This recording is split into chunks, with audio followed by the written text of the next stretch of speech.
You know San Diego for flawless weather and postcard sunsets. But scattered through its sunlit neighborhoods are addresses where the past keeps calling back. These are not the tourist stops that add charm to a walking map. These are places locals edge around, speak of quietly, or refuse to walk past after dark. Today we count down San Diego's 15 most haunted places, what locals are afraid to talk about, beginning with the house that many say never stopped keeping vigil over the town. 1. Whaley House, Old Town. The stone and wood house on a corner of Old Town carries more than a restored facade. Built and lived in by the Whaley family, the historic spelling is widely known as Whaley. Some old documents and oral retellings render variants such as Y or Whaley. The property sits on ground that had seen public executions and misfortune before the family laid its foundation. What began as a private home later became a public space and a magnet for tragedy, deaths, suicides, and an execution that locals still point to when they whisper about the house at night. One name that circulates in these stories is Yankee Jim Robinson, often tied to the site's earliest, bloodiest chapter. Witnesses describe the place as saturated with layered grief. The signature haunting here is dense and domestic. Visitors and staff report a rolling cold that arrives without weather, the kind that slides down the spine and concentrates in a doorway or along a stair. Voices are described as close and conversational, like a family argument replaying in the next room. A recurring female presence is named in oral accounts as Anna. Again, spellings and given names vary among storytellers. A figure who, witnesses say, can be felt more than seen. A brush of fabric, a faint perfume, a light hand on a shoulder. Security staff have recorded movement on interior cameras when tours are closed. Footage sometimes shows a dim shape crossing a hallway where no employee was present that night. Paranormal investigators have logged EVPs, brief, low-frequency utterances that some listeners interpret as names or fragments of sentences, though these captures remain unverified by any official body. Caretakers and longtime guides will tell you the house behaves like a living thing. Rocking chairs move when no one is near them. A single child's laugh is heard out of season, and the stair that creaks in the center of the night keeps its own sad rhythm. Locals have mixed reactions. The house is a major stop for history tours, but staff are careful. Late-night after-hours visits are tightly controlled, and management discourages private investigations that aren't permitted. Some residents treat the Whaley House as a haunted landmark to be respected. Others treat it as a stubborn artifact of San Diego's harder past, a reminder that the city's cheerful veneer sits atop older, harder stories. 2. Horton Grand Hotel, Gaslamp Quarter. The Horton Grand is all polished brass and ornate trim now, but it was rebuilt from historic facades that once lined the 19th century Gaslamp district. The hotel's past travelers left more than luggage. A recurring name tied to one room, Room 309, is that of Roger, a gambler in many retellings. Guests and staff describe the same few motifs: the heavy stale scent of cigar smoke in empty hallways, a sudden localized drop in temperature by the bed, and the sense of being watched from the foot of the room where a portrait might hang. The haunting here takes on the precise old-world quality of an unwelcome guest who refuses to check out. Night clerks have reported doors ajar that were locked minutes earlier. One longtime employee describes walking past 309 and smelling tobacco so strong it seemed to seep from under the door, only to find the room empty and the chain latched from the inside. An oft-cited piece of footage, described by staff as an interior camera skip, allegedly shows the outline of a tall figure pausing in the room before fading into static. Restaurateurs and bell staff in the adjacent corridors will joke nervously about the impressionist smoke that appears in photographs, but they expect normal guests to take normal precautions, respect the business, don't push late-night access, and if a night shift worker looks shaken, give them space. 3. Robinson Rose House, Point Loma. The Robinson Rose House, associated in local memory with James W. Robinson, sits with its gardens and old bottles of lavender scent in the air, though some say that aroma isn't always the flowers. The signature reports here blend small domestic disturbances with technical anomalies. Drawers that refuse to stay shut, the scent of lavender that appears abruptly in a closed room, and electronic equipment that glitches at the moment a temperature dip is felt. A volunteer who tended the property for years tells a consistent anecdote. Cleaning late and pausing in the parlor, she heard a soft scraping as if a dresser was being opened and closed, though no one else was in the house. When she checked the security logs, the timestamp matched a recorded thermal drop in the parlor the size of a human silhouette. The house's reaction has made caretakers implement precautions. They log everything, keep after-hours entry strict, and occasionally ask paranormal researchers who seek access to provide credentials or be accompanied by staff.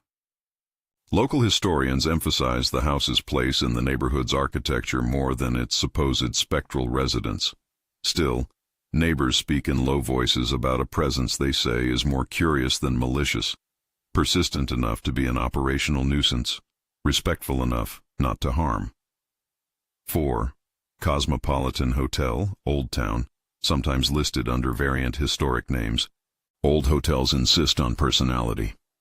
The Cosmopolitan's most famous resident in the stories is a woman dressed in black, a figure who prefers to move through the night with a slow, deliberate grace. Guests report the sensation of a skirt brushing past their ankles in the dim of a hallway, the soft rustle of silk against wallpaper, and dresser drawers that have been found open and neatly rearranged after a housekeeping shift. One cleaner described a moment in which she left a silver locket on a dresser and returned to find it in a different room, precisely centered on a folded handkerchief. She did not accuse anyone, but later that week an overnight manager reported hearing indistinct singing from a sealed ballroom, a voice that vanished when they unlocked the doors to investigate. The staff's official stance is cautious. The building's age produces drafts and settling sounds, yet the pattern of incidents, scent, movement, displaced personal objects, has been consistent enough that longtime employees treat it like a co-worker who prefers the night shift. 5. Davis Horton House, sometimes referenced with slight spelling variants. Horton Plaza vicinity. The Davis Horton House carries an institutional history intertwined with personal suffering. Formerly an infirmary in some accounts, and later a private dwelling, the place is associated with the quiet residues of sickness and care. Visitors and staff have described a child's whispering at the base of a stair, a rocking chair that begins to sway when no one sits in it, and a fleeting nurse-like figure glimpsed through a frosted window. The maternal archetype of a caretaker repeats in several testimonies, attached to a bittersweet sensation rather than outright menace. A volunteer docent shared a single incident that lingers in the neighborhood's memory. On a rainy evening after the museum had closed, she was locking the back door when she heard the unmistakable cadence of a lullaby drifting from the upstairs, the sort of tune that makes a person's skin chill. She waited, and it stopped. There is caution in such accounts, the suggestion of unfinished duties and the lingering care that refuses to move on. If this catalog is already pulling you deeper into San Diego's lesser-known nights, consider subscribing and liking. We'll be digging into more of the city's hidden stories, neighborhood by neighborhood. But if you are curious enough to visit these places, do so officially, with tours or after gaining proper permission. Trespassing is illegal and often harmful to fragile historic sites. 6. Villa Montezuma, Sherman Avenue. Villa Montezuma is a building whose history was shaped by an artist and spiritualist currents. Its founder appears in records under two names that surface in local storytelling, Jesse Shepard and the literary pseudonym Francis Griersonen. Spellings in older sources vary. The identity is connected to a known figure who ran theatrical and spiritualist circles. The house became associated with seances, piano recitals, and a theatrical sensibility that attracted both believers and skeptics. The villa's hauntings conform to that dramatic lineage. A piano fingered in the dead of night when the instrument is locked downstairs, the sound of stage whispers in back rooms, and stained glass shadows that slide as if someone has walked between panels. One museum volunteer recounted returning after a private daytime tour to find the main parlor in disarray and a single piano key depressed, though the room had been secured and no other access had been logged. Paranormal investigators who have been allowed on-site recorded EVPs that some interpret as invitations, faint syllables that sound like stay or don't go, while others dismiss the captures as pareidolia over a wind-driven organ pipe. Operationally, the villa's history and occasional reports of occult activity make custodians cautious.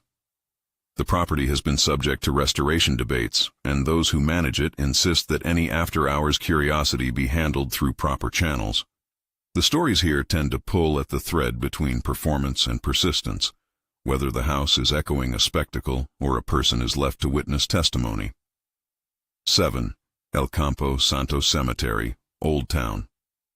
Cemeteries are repositories of memory and sometimes of municipal neglect. El Campo Santo's story is twofold: an old burial ground now surrounded by urban life, and a site locals say has been paved over and rerouted more than once.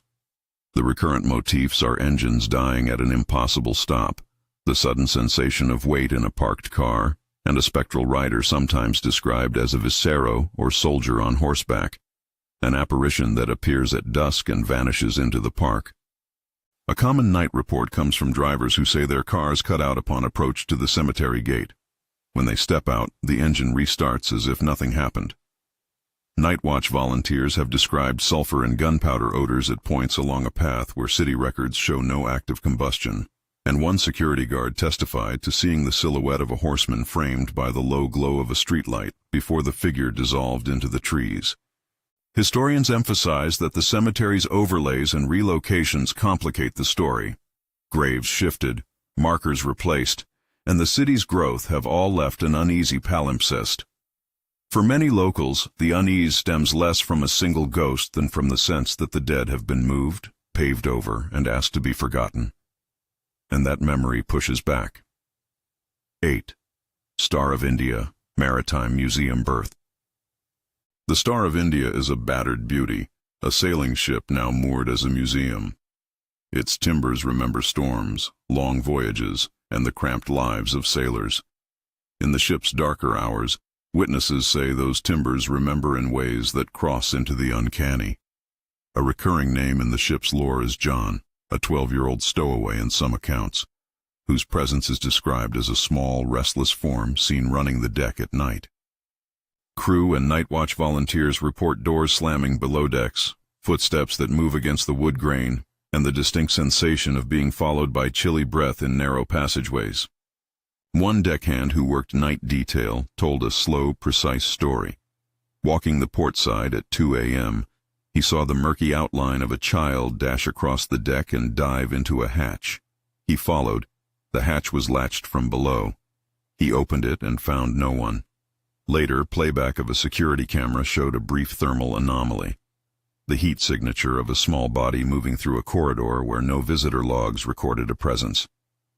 Museum staff stress that the ship is a public exhibit and that all visits occur under supervision. They categorize much of the activity as unexplained, rather than proof of anything definitive. The maritime setting adds an auditory layer. The wood creaks like a giant throat. Ropes sing, and the ocean supplies a low, steady percussion that can turn a small sound into an alarm in the mind. The water holds its own patience. Onboard incidents have led the museum to check locks and logs more carefully. Investigators who have conducted authorized sessions aboard the ship recorded EVPs and occasional EMF spikes, labeled in their reports as unverified but unsettling. Visitors who board on twilight tours are often captivated by this tension. The ship is both monument and vessel, the past salted into its planks. The sea keeps its own secrets, and through wood and salt, they find their way into the city's nighttime inventory. Ahead in this list lie places of war and medicine, theaters and lighthouses, spaces where duty and suffering have braided themselves into architecture. The stories shift in scale now, from houses and hotels to public institutions and monuments that hold communal memories, sometimes the most difficult to look at. 9. USS Midway Museum, Navy Pier. A hulking silhouette at the harbor, the USS Midway sits less like a relic and more like an old sentinel. Its decks polished for tours, its catapult lines taut, its steelwork still smelling faintly of oil and iron. As a museum, the carrier brings thousands of visitors through narrow passageways that were once the arteries of a fighting vessel, and that close, claustrophobic architecture shapes the stories that attach to it. Anxiety, sudden cold, a sense that someone else is moving along a service ladder at the same pace as you. The historical anchor here is simple and civic. Sailors lived, worked, fought, and sometimes died aboard this ship. That communal life leaves a different kind of residue than a private house. It's layered with the routine noises of duty, with the sharp smells of fuel and machine grease, and with an institutional memory of nerves fraying at long watches. Staff and docents who've spent years guiding school groups say the carrier's atmosphere changes after dark. Voices echo differently, footsteps synchronize strangely, and the odd metallic groan sounds closer than it should. Signature phenomena reported aboard the Midway are sensory and mechanical. Night staff describe a localized, oily tang of fuel in areas long since sealed, the thin vibration of a chain dragging far below decks, the snap of a deck hatch that is later found secured. There are reports of equipment lighting on and off with no apparent power surge, and of the unmistakable feeling of being watched from a turret box or a gunner's station. On the more poignant end, visitors have reported hearing a single, muffled cry, brief and human, where crews once lived in tight rows of bunks. The claim often comes with practical corroboration, security footage that captures a door moving without an attendant present, or thermal imagery with a brief, unexplained heat signature thinning into nothing. One of the most detailed accounts comes from a nighttime security team that patrols the hangar bay. On a winter night when the visitor flow had dwindled, a guard reported hearing the steady, distinct rhythm of someone climbing a ladder, metal clanging, boots on rungs, above a section that was scheduled closed for maintenance. He radioed his colleague and ascended to the upper catwalk to intercept whoever made the noise. Cameras in the corridor recorded nothing that corresponded with the sound. No figure passed the monitored points, and access logs showed no authorized presence. Later review of footage showed a momentary flicker on a stairwell camera, a thin vertical smudge that rose and dissolved, too brief to clearly define and labeled by the team as an anomaly. Museum staff stress that these anomalies are logged as unexplained rather than definitive proof. Engineers check generators, electricians inspect circuits, and the operations team records every event to rule out mechanical causes. Still, the reports keep piling up, and for many, the most unsettling element is how every day the ship can feel, so ordinary that an extra presence becomes uncanny rather than theatrical. Public reaction to the Midway's stories is split between fascination and professional skepticism. The museum runs evening events and sanctioned after-hours tours, but management discourages unsanctioned access. Veteran sailors who volunteer on deck sometimes laugh off ghost stories as sea yarns, while admitting there are moments where a veteran's sixth sense kicks in. A place on watch where the hair stands up, a sound that triggers a reflex from decades of alarms. For tourists, the Midway becomes an education in layered memory. The ship is a classroom, a memorial, and, by night, a place where the past gestures back in ways that feel tactile. 10. Mission San Diego de Alcalá, Mission Valley. Mission San Diego de Alcalá carries a weight beyond its stucco walls and bell towers. Founded during a fraught colonial period, the mission's history includes violence and contestation, conflict that involved attackers and defenders, settlers and indigenous peoples, priests and soldiers. That contested past frames the local tales, a history of blood and coercion that community members remember differently, and that some say still circulates in low sounds near the bells at dusk. The mission's reported hauntings fall into two linked categories: the wartime residue of violent confrontation and the quieter hauntings connected to an institutional life of ritual and duty. Witnesses describe bilingual whispers at the edges of the chapel, words that seem to slip between Spanish and an indigenous tongue, as if two histories are arguing just out of sight. Pilgrims and volunteers have reported a sudden, inexplicable chill inside chapels, where candles burn steadily, and others recount the sensation of fingers tapping the back of a pew, as if someone had taken a seat and then stood to leave. Among the names that surface in local narratives is Father Luis Jaime, a clerical figure associated with martyrdom in some retellings. Staff and parishioners treat such references with care and deference. The mission's official perspective is to emphasize pastoral memory and the spiritual life of the place rather than discuss hauntings as fact. Still, there are concrete anecdotes that enter into the local lore. One sacristan, an elderly volunteer who has folded garments for the altar for decades, recalled closing the mission for an early evening service when she heard the bell tower toll faintly, though the mechanical bell system was offline for maintenance. She and another volunteer climbed to the belfry to inspect, finding the rope still neatly coiled and the bell secured. Yet, from the chapel below, several worshippers later reported hearing the bell as though calling to prayer. Religious spaces often blur the line between the numinous and the supernatural. For congregants, what qualifies as a miracle to one person may read as a haunting to another. Local historians caution against simplifying the mission story into a ghost tale. The site is a record of colonization's difficult legacy, including episodes of violence that should be acknowledged directly and respectfully. For visitors drawn by the rumor of ghosts, custodians ask two things: approach with reverence and prefer participation in organized tours or services. Unauthorized entry, especially into fragile, historically preserved areas, damages both artifacts and community trust. 11. Horton Grand Theater, Gas Lamp Quarter. Along the gas lamp's nighttime pulse, the Horton Grand Theater keeps a quieter soundtrack. Velvet curtains, the rustle of programs, and the faint backstage hum of machinery that remembers its own performances. The building's theatrical past hosts expectations about the kind of haunting it might sustain. An impresario still thinking through a scene, a projectionist adjusting an old reel, the restless echo of applause that becomes a moan when the house is empty. Historically, the theater was reassembled from facades and relics of 19th-century stages during the city's renovation boom.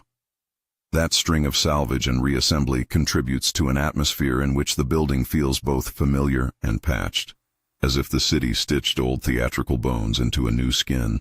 The hauntings reported reflect that patchwork: projection booths that chime when no film is loaded, velvet seats that feel warm as if recently vacated, and a persistent low-frequency moan that technicians describe as a sound more felt in the chest than heard. One stagehand's account stands out for its specificity. During a late-night reset after a run of shows, he and a colleague were alone in the upper flyloft when a prop card, large and wooden, began to vibrate as though caught in an unseen current. The ropes and pulleys creaked in an idiosyncratic cadence, and a recorded test of the rigging showed no mechanical fault. The motors were off, the manual locks engaged. The two men reported stepping through a door to the projection booth to find the booth lighted, the projector tray partially engaged, and the glass of the projection lens warm to the touch, though no one had been inside for hours. They cataloged the incident in a maintenance log and told other crew members in hushed tones that night. Some called it the work of the building's former impresario, an energetic figure from local theater lore who refused to leave his audience. The theater's staff treat such reports pragmatically. Maintenance teams investigate every mechanical possibility. Unions and managers insist on safety checks and written reports. But among dramaturges and old ushers, the story circulates as a reminder that theaters are places where memory and performance cross. A stage is meant to hold traces of prior acts, and in the starvation of audience and light, those traces can feel like company. For patrons who come for the spectacle, the theater's ghostly reputation adds a frisson. For those who work there, it becomes part of an occupational folklore that keeps the building alive. 12. Old Town, San Diego State. Historic Park, Old Town. Old Town is a place where tourism and historical memory collide. Its restored streets and living history demonstrations aim to teach a foundational era of the city, but they also occupy ground where multiple lives overlapped and sometimes clashed. The hauntings attributed to Old Town are not concentrated in one building. Rather, the park's density of preserved structures creates a chorus of smaller incidents that together suggest a palimpsest of presence. Reports from the park are diffuse. Visitors hearing horse hooves in alleys with no horses present. A sense of being followed by a cooling presence as one moves from a restaurant to a museum. The intermittent scent of cheap tobacco in an artisan shop where no cigarettes are permitted. Some shopkeepers and museum attendants report that displays, particularly clothing and period items, shift position overnight, as if someone dressed in old garments had been trying them on and then left in a hurry. Night watch volunteers have described hearing the distant cadence of a cavalry march, or the clanking of harnesses where no reenactors were scheduled. One clear, often cited episode involved a group of interpreters closing a demonstration tavern late in the evening. They heard the unmistakable sound of a horse's whinny from an adjacent alleyway, followed by the muffled rattle of harness. Cameras pointed toward the alley reviewed later showed no equine shape, but a shadow passed in front of a lamppost and then disappeared into the darker side street. Interpreters insist that the cast of Old Town owes much to the layered memories of the city's frontier. The place is a stage for civic recollection, and sometimes those memories feel active. Park managers balance storytelling with conservation. They encourage educational programming and authorized ghost tours that give visitors context and guidance. The park also enforces strict closing hours and preservation rules. Staff say that many of the most dramatic anecdotes occur after scheduled programming has finished, when the lighting is low and the structures, already designed to suggest the past, become more suggestive still. For locals, Old Town's hauntings are less about terror and more about an everyday sense that the past is a neighbor. Sometimes loud, sometimes quiet, but rarely absent. 13. Presidio Park, Presidio Hill. Perched where the city first took shape, Presidio Park is a place of foundations, colonial outpost, military watchpoint, and a marker for the earliest efforts to anchor a European settlement. The park's elevated position grants it panoramic airs in daylight and a loneliness at night that shapes the local stories. People speak of bell chimes caught in the underbrush, of uniformed silhouettes seen among the trees, and of a metallic scent, gunpowder or sulfur, thinning into the night air near old stone foundations. The haunted images here are martial and spectral. Witnesses report seeing a mounted soldier materialize between ruins at dusk, sometimes described as a viscero-like figure on horseback, who appears for a heartbeat before dissolving into fog. Others recount hearing a bell toll without any mechanical cause, a sound that seems to issue from the earth where an old chapel or sentinel post once stood. Hikers and late-evening walkers have sometimes described hearing footsteps along a pathway when the park is otherwise deserted, and a low vibration of drums or marching that cannot be explained by nearby traffic. A volunteer historian who leads sunset tours spoke about encountering a group of college students who, on a clear evening, filmed their walk through the ruins and later found, upon watching the footage, a low shimmer moving across a stone wall that did not appear in the live view. Another account from a park ranger described a man in period-appropriate military attire pacing near a foundation, then stepping through a low rail and vanishing into a stand of eucalyptus. No tracks remained, and no one else was in the area. City officials emphasize that erosion, wind, and wildlife can produce many of the sounds that feed ghost stories. But they also concede that the park's significance as an origin point for the city means people carry emotional expectations into the space. What was once a parade ground becomes haunted simply by the force of its memory. Presidio Park's custodians aim to protect both visitors and the fragile ruins. After-dark access is limited, special tours are scheduled, and conservation orders restrict intrusive investigation. The park occupies a particular place in civic imagination, not only a site of histories to be preserved, but a geography where the city's origins continue to be felt, sometimes as whispers, sometimes as a ghost that looks toward the harbor. 14. Keating Building, historic downtown block. Old commercial blocks sometimes accumulate personalities in the cracks between floors and in the ironwork of elevators. The Keating Building has a reputation among downtown dwellers for being an electrical temperament in brick clothing. Elevators that stop between floors with no one inside. Ventilation grates that emit the faint scent of cigar smoke when no smoker has been present, and small metal clanks that suggest someone moving a ladder in a locked stairwell. Historically, the building is a reminder of the city's mercantile phase. Shops below, offices above, and a constant stream of people moving transactions through its doors. Such continuous human traffic produces both documentary memory and a collection of stray anecdotes that later become the building's folklore. Tenants report that the building's mechanical systems sometimes behave as if a body is present. Lights dimming at certain times that align with reported cold spots, and elevator indicator lights cycling when the elevator is known to be stationary. One telling incident involved a late-night maintenance worker who was checking HVAC vents after tenants left for the evening. He reported hearing a voice from an unoccupied office space, soft, conversational, as if a coworker had been left behind to complete a task. When he unlocked the door and walked inside, there was no visible presence, but a ledger on the desk had been opened to a page with a pencil resting on it, as if someone had paused mid-note. The building manager reviewed security footage and found a 15-second blackout on a corridor camera that coincided with the time the worker described. The log showed no authorized entry. The incident entered the building's lore and is often discussed at tenant meetings as one of those nights. Property managers are often the practical audience for such reports. There's duty to check wiring, duty to maintain insurance protocols, and duty to keep tenants calm. For many urban professionals, a haunted building is an occupational hazard that requires paperwork and polite skepticism. Yet the Keating Building stories persist because they sit at the intersection of commerce and personhood.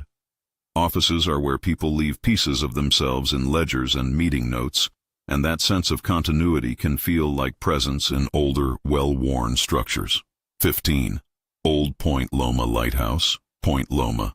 High on the peninsula, where fog and surf daily quarrel with sightlines, the old Point Loma Lighthouse presides over cliffs and salt-smoked air. Once a vital guide for mariners, the lighthouse is now a historical exhibit. Its rooms are small, close, domestic, the kind that suit stories of caregivers, keepers' families, and the ordinary labor of keeping a light alive. The narratives that gather here are intimate. A woman humming in a kitchen, a rocking chair that moves, a child's footsteps on narrow stairs. The lighthouse's signature hauntings are domestic and residual. Visitors report the sensation of warmth in a parlor when the day is damp and cold, as if a stove had recently been banked. A low creak that sounds like a rocking chair on an empty veranda. The smell of laundry left to dry in a warm, enclosed room. The figure most commonly recounted is Maria Israel, identified in some recollections as a homemaker associated with the lighthouse, whose presence is described as protective rather than ominous. A hand smoothing a blanket, a watchful stance at a window. Staff and park volunteers speak of the place with a familial tone. The lighthouse tells a story of routine and solitude, rather than the dramatic violence of other sites. A longtime docent recounted an exchange that crystallizes the lighthouse's haunt.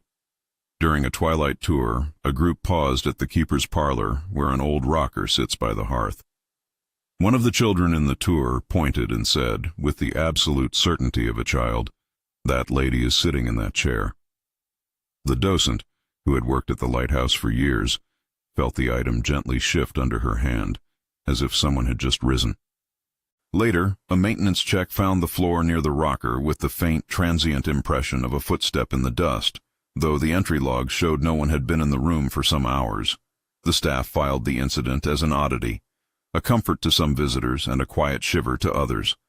Conservation practices at the lighthouse prioritize preservation and public education over speculative investigation. Archaeologists, historians, and park rangers use the site to teach about maritime safety, domestic life for keepers, and coastal ecology.